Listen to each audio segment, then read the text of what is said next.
Welcome to the Economy and Politics show. I'm Otu Abasekong. The nexus between economy and politics cannot be overemphasized.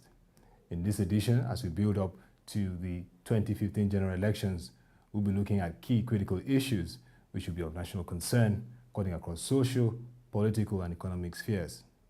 First, I talked with Mr. Ben Murray Bruce, former Director General of the Nigerian Television Authority and President of Silverbird Group.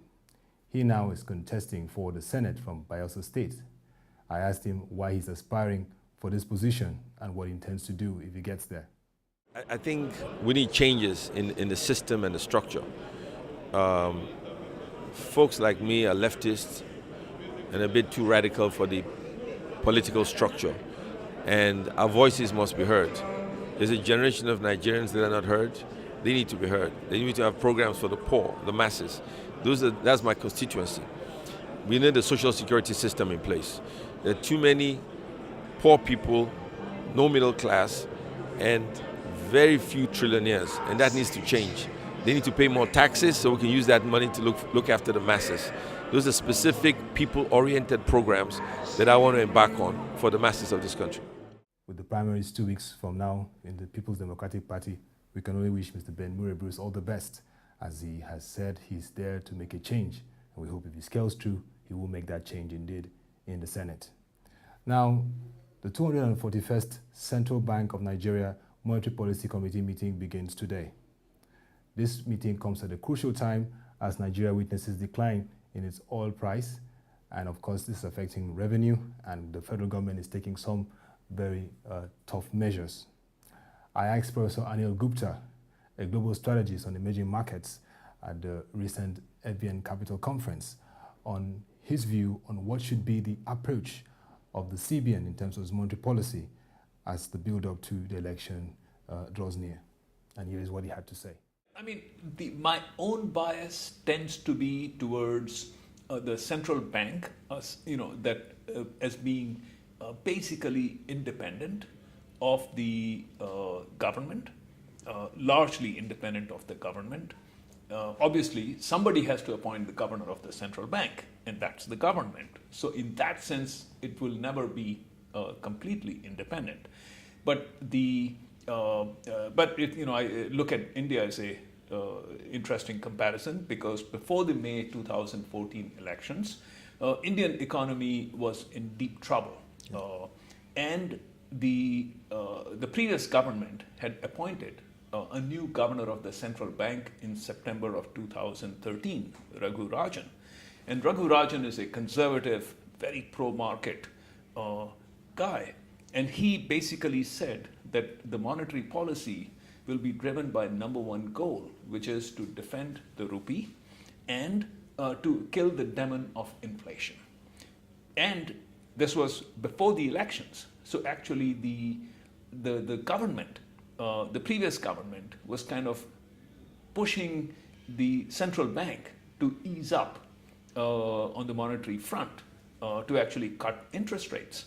And the new government, after they got elected, they pressured him to actually cut interest rates.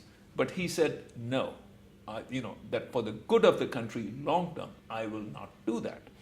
And he said, if you don't like my policies, you can fire me. And he said that in a press interview. So he was very blunt about that. But fortunately, both governments, the previous and the current, they not only kept him as the governor, they gave him the freedom to do what he wanted to do. And now, looking back, they are glad that they gave him the freedom. So I think looking at that situation, my bias tends to be that in Nigeria also, that yes, of course, the elections are coming, and so the government would want the central bank to ease up. But I think for the good of the country, if I draw an analogy with India, which went through elections, that it would be better for the country, for Nigeria, for the central bank to actually maintain a conservative stance. I believe that the independence of the central bank is very critical and is essential. And also the position of the central bank should always be in the interest of the country, whether it has to do with the interest rate or the issue of tackling inflation.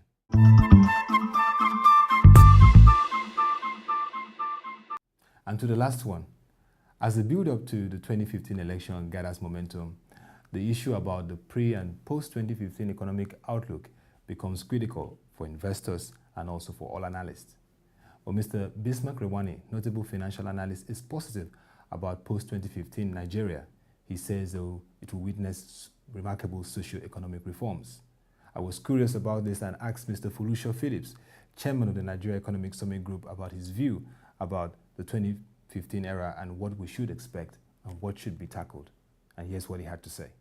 I think that the platform that's been created in the country so far, when you look around you, when you really take a microscope to look at the economy today, there are several pockets of success that's beginning to blossom. We need time. We've spent 40, 50 years destroying the whole system, but I believe that we've got to always ask ourselves, are we heading in the right direction? Even though we might not be happy with the speed of results, but are we heading in the right direction? And I believe that as the government steps back more and the private sector plays an increasing role in what is going on, we are all very hopeful. But I personally continue to feel extremely disappointed at those things that work against the effort that the whole nation is making, i.e., on one hand, we have issues about security, we have issues about income generated from oil, but more disturbing for me personally is the level of corruption. I think the level of corruption in the country is one that is really very discouraging. And when you see, as we approach the elections for 2015, the amount of money that is going back and forth in different directions, you begin to ask yourself, where did it all come from? And you have to appreciate and be very honest with yourself that a lot of it is corrupt money. One very clear and silent issue Mr. Foluso Phillips has raised is the issue of corruption. Politicians in this space should note that the campaign, and particularly the way it is going, must be devoid of corruption. Corruption is one thing that could really affect the country's future, and it's expected that both political parties will show example in the way they conduct their campaigns, particularly in the way amount or expenditures is made. And that will be all for this edition of the Economy and Politics show. You can join us on our website, www.webtvng.com, and also our social media handles, Facebook and Twitter. It's very important that as we build up to the election era, the sensitization and awareness of Nigerians becomes increasing. And so we expect you to join us to interact on our various handles and platform. Also, I trust that you went out to get your permanent voter's card if you're in the first 3 axes of the country, as we know that your vote is your power. And so join us for more interactive sessions as the build-up to the 2015 elections gathers momentum. Thank you for watching and have a lovely day.